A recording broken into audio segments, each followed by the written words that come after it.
Al vídeo anterior vam dir que un altre tema seria l'expulsió dels moriscos. encara que va passar a tota Espanya. Molt prop d'ací va tindre molta importància. Començarem amb un poc d'història. I, després amb un vídeo, L'expulsió dels moriscos. A pesar dels conflictes, el regne de València es gaudia de bonança econòmica, gràcies principalment a l'agricultura. Molts dels productes agrícoles valencians eren destinats al comerç exterior, com l'arròs o el sucre de canya. els moriscos constituïen la majoria de la mà d'obra d'aquest sector.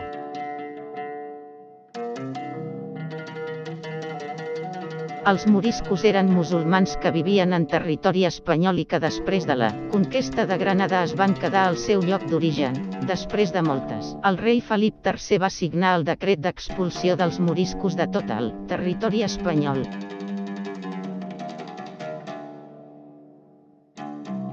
Aquesta decisió tingué grans repercussions al Regne de València, ja que aquest constituïa la tercera part de la població i era el que majoritàriament es dedicava al treball del camp i de les fàbriques.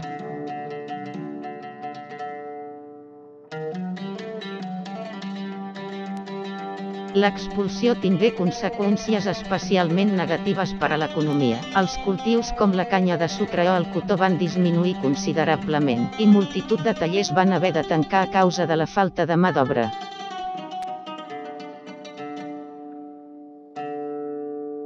Quadra amb l'expulsió dels moriscos al port de Denia.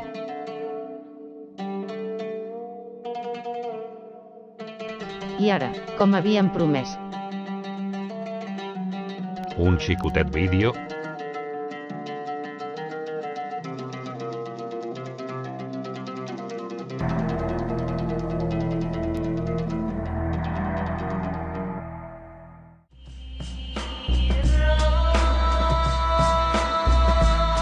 Morisco és la paraula que usa la història per a referir-se als musulmans espanyols batejats per la força.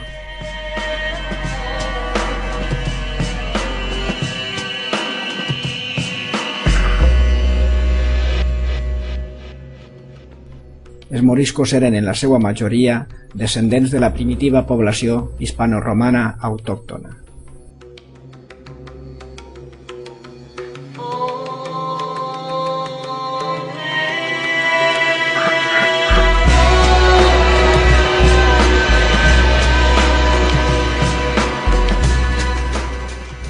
L'ús de la llengua àrab era corrent entre ells, en situació de bilingüisme en el castellà i el valencià, i la pràctica de la fe musulmana era molt evident, encara que secreta.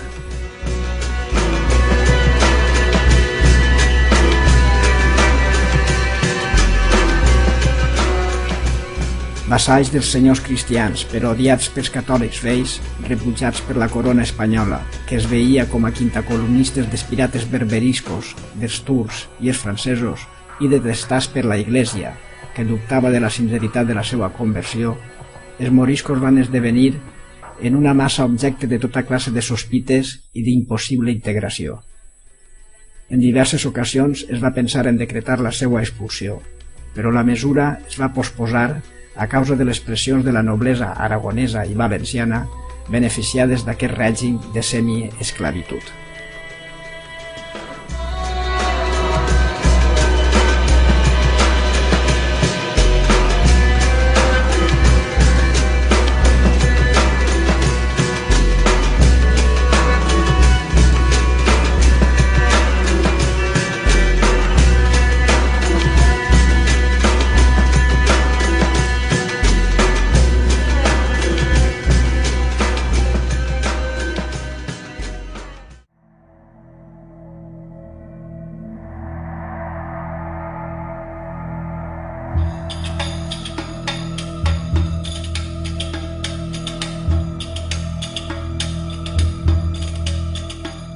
Finalment, el 19 de setembre de 1609, el duc de Lerma, valit del rei d'Espanya, va signar l'ordre d'expulsió.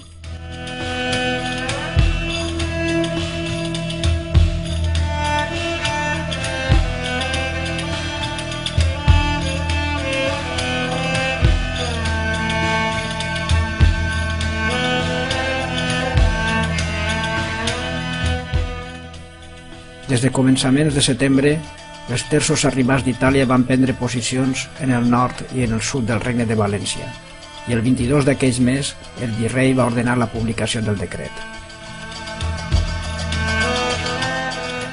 A la població morisca se li va permetre portar-se tot allò que pogueren i vendre el restant, però les seues cases i terrenys passarien a les mans dels seus senyors.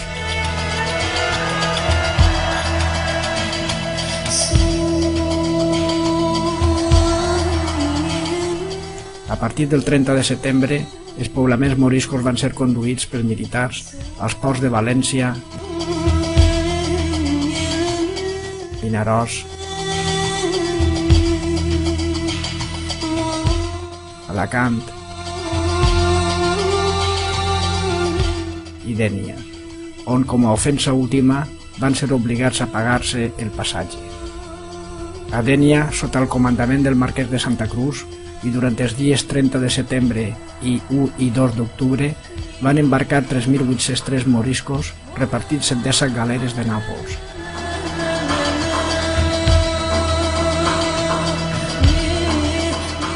El dia 17 van salpar d'aquest mateix port altres 29 vaixells amb 4.587 moriscos del Verger, Gata, Pedreguer, Ondara, Miraflor, Serla i Mirarosa.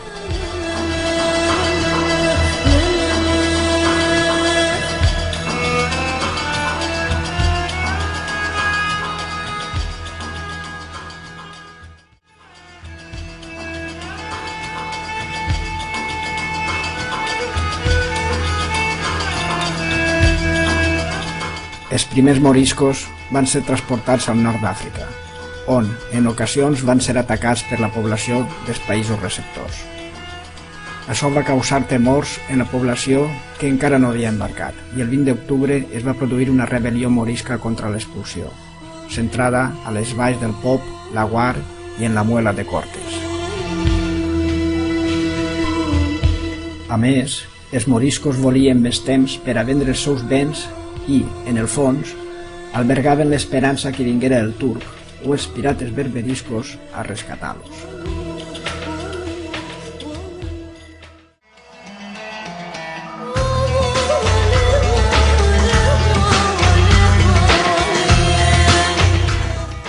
La Marina Alta va perdre 2/3 de la població. Des dels ports de Dénia i Xàbia van partir uns 42.000 moriscos rumb a Orà, en un exili forçós del que no tornarien mai. Els camps conreats es van convertir en erms a causa de la falta de braços i d'experiència, perdent-se el cultiu del sucre, del cotó i de cereals, així com el sistema d'irrigació per mitjà de canals i séquies, al mateix temps que pràcticament desapareixia la fabricació de draps, sedes, adobats i molts altres oficis mecànics.